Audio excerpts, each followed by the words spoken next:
Now going to pass over to Anita to explain a little bit about her background. Okay, do you want to move on to the next slide, Jonathan? And I'll talk about me and the family. So here is the family in front of our first project. No, this was a holiday we did to India, and I think this was indicative of what was ahead. As you can see, the Taj Mahal was being renovated at the time, which wasn't great for photos. But this is the family. Andrew there on the left. He's a solicitor. Started his life doing planning law, but more recently is a litigator. And then my two kids, William, who's now 22, just a year ago finished university. Lottie, who's now 19, she's just started uni. And myself there on holiday. Our background, so Andrew has been in the legal field for many years, and I've been in HR for more years than I care to remember, no longer in HR. And we lived in Hong Kong for 13 years. So in 1997, I was offered the opportunity to set up an HR function for an asset management company in Hong Kong. We didn't have any kids at the time, so we thought that would be great. We thought we'd go for a couple of years, and we ended up being there for 13. And our two kids were born there. We got to a point after 13 years in Hong Kong where my son was reaching that age of 11 as to whether we would remain there or we would come back for their education here in the UK. So we came back in 2010. The idea was that we would perhaps do something different when we came back, but actually what happened, we got back on the treadmill again, and we were on the 623 from Manningtree, which is just outside Ipswich, into London, both of us doing that while our kids were sort of fending for themselves. And we just felt that we needed to get off that treadmill. It wasn't great, and freezing cold on a platform every morning wasn't what I wanted to do. When we went to Hong Kong, we let our property in the UK, so I guess we effectively became landlords back in '97 when we went to Hong Kong. And whilst we were there, you have many people coming out to Hong Kong to promote various properties. We ended up buying, I think it was 3 properties in London and 1 in KL. So we sort of gained a property portfolio whilst we were working in Hong Kong, which got us into property. They were just buy-to-lets. But when we came back to the UK, I guess we wanted to do this because we wanted to get off that hamster wheel. And we wanted just a bit more freedom to do other things. I was fortunate that in June 2018, the company I was working for, Fidelity, I'd worked for them in Hong Kong and London, were offering voluntary redundancies, which I took. So that really gave us an opportunity to start our journey with PPP. It's something we'd explored prior to that coming up, but that was just the catalyst to start. So we joined in November 2018. We'd never run our own business, so it was really an opportunity. We'd always worked for legal firms or large corporate organisations. So what are the sorts of things we considered? Prior to joining PPP, we looked at where did we want to invest. We looked at Ipswich, we looked at Colchester, we looked at Chelmsford, all within sort of 20 minutes to 45 minutes from where we are. We decided Colchester, it was 20 minutes. We thought, oh, we'll aim to have 5 HMOs and we'll refurbish and let 1 property every 6 months, which we did quite well to start with. That slowed off a bit. We wanted to help support our kids through university. One was just starting, the other one would be going in a few years. We also wanted enough time and money really to have more holidays with our kids. We find that kids will come on holiday with us, particularly as they get older, if we're paying for it. So we wanted the funds to do that. And also back to Jonathan's point earlier, I guess we wanted a business that potentially we could pass on to our kids at a later stage. So that's something we will think about in due course. So I took voluntary redundancy, and I've been working in the business, running it and refurbishing the properties, and you'll see what properties we've been doing. Andrew is still working full-time, although I think he could work part-time and move into the property business a bit more, but I'm struggling to get him away from his job. But he does sort of get involved, and I think he will do probably at some point next year, move away from his full-time role.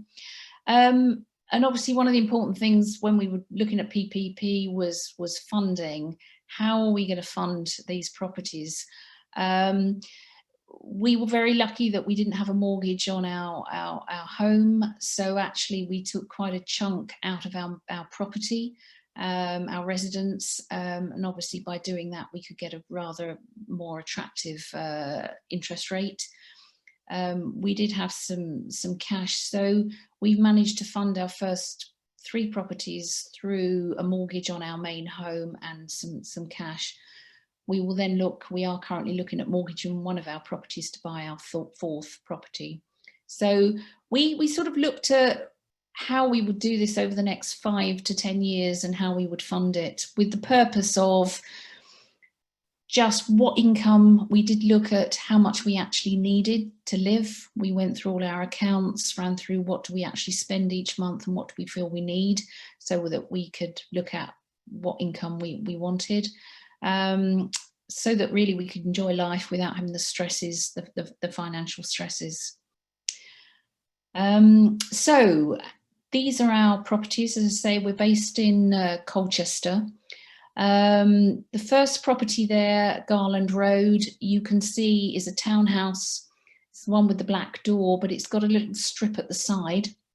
And the reason why this was attractive was that it was one of very few properties on this particular estate that enabled us to get 3 extra rooms in that side strip. It is also a 5-minute walk from Colchester town centre, so it's very, very convenient. We have 7 rooms in that property, and we did some internal reconfiguration. We got rid of a mezzanine floor to create those rooms. The second property there, Little Foxburrows, is a 10 to 15-minute walk into town, so again very convenient, has a great view across a place called Abbey Fields. As you can see, it's quite a wide property. So on the top floor, we've got 2 very nice sized rooms, about 12.5 to 13 square metre rooms, and there's a bathroom in the middle. First floor, again, we got 2 very nice rooms and 1 on the ground floor. This property, we added a single story extension to the back, so that we've got 6 rooms here, which are very good sized rooms. One of the things that we do like to do is to create quite a good living space. So as much as possible, we create a good sized space, because we are very keen to have that community and that socialising space. And then the last property is to the north of Colchester, so it's out of town slightly, but it's near the hospital, not too far from the university. And it's a good sized detached property. We converted the garage. And again, we've got 7 beds in there. So, and again, they are good sized rooms. So that's our 3 properties, and we've just completed on a 4th property. From the figures, you can see the purchase prices. There, you can see the refurb costs. The first one was more of some internal reconfiguration, the second an extension, and the third was just a bigger house, and we had the garage, and we created more en suites. In these houses, it varies. St Bride, the last property, we've got 5 en suites and 1 share a bathroom. Little Foxburrows, we've got 4 en suites, and in Garland Road, we've got 3 en suites. We haven't actually revalued these properties yet, had them valued, because, as I say, we've been very fortunate. We've taken a large chunk out of our residence. We've managed to do this. We are in the process of revaluating the last property. I've put there a figure of 425, given the market. That may be 450, but I don't know as yet. We're just going through the process. You can see the rental incomes that we're getting. Those figures there are at 95%. When I look at this, I always look at 95% occupancy. So those figures are at 95%. The reality is that we are 100% occupied at the moment, and on average across the 3 houses, we have been at 98%, and that includes during the COVID time. So we're quite happy with the occupancy. But when we do the numbers, we look at 95%. You can see the operating profit numbers, which are not dissimilar to those that I think Jonathan talked about. So these are based on a 70% loan to value, 95% occupancy, and we've looked at 3.5% mortgage interest rate. At the moment, we don't have that for the mortgage on our residence at 2.04%. So we're actually getting better numbers than what I've indicated here. But I accept that we're quite lucky in our mortgage setup. But based on that 70% loan to value at 3.5% rate, these would the rates, the return on equity that we would be looking at. So yeah, it's been great. We're quite happy. We're on to property number 4. Excellent. Thanks ever so much, Anita. And hopefully for everyone watching, that's, you know, we do try and be as open as possible. And I guess you can't get more open than, you know, those really detailed figures there. And yeah, it's consistent, hopefully, I think, with what we anticipated for Andrew and Anita prior to joining. And, you know, the timing of how these have all come on stream is great as well. But you can even see just from those 3 pictures, you've got a townhouse, you've got a mid-terrace, you've got is that a detached or a semi? Yeah, detached, yeah. Yeah, so different configurations of buildings can really work. It's about finding the gems that will work around you and then, yeah, reconfiguring those. So thanks ever so much for that.